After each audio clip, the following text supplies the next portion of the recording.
In this video I will show you how to use WeTransfer to send files. So first go and open up your browser and just type in WeTransfer.com. Then you will be taken right here. Now if you don't have an account yet, you may need to go and log in.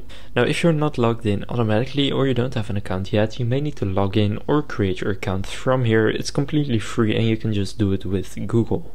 Now after doing that, go and click on upload files here. And then here choose where you want to upload from, so for example desktop, application, but I'll go with downloads. Then just select whichever file you want to send.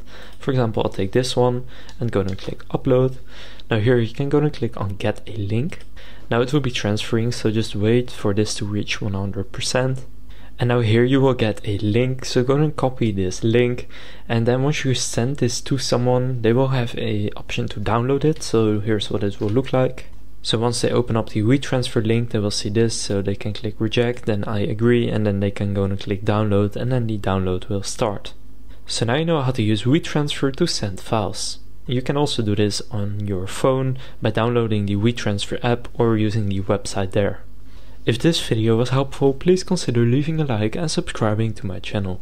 With that being said, I will see you in the next video.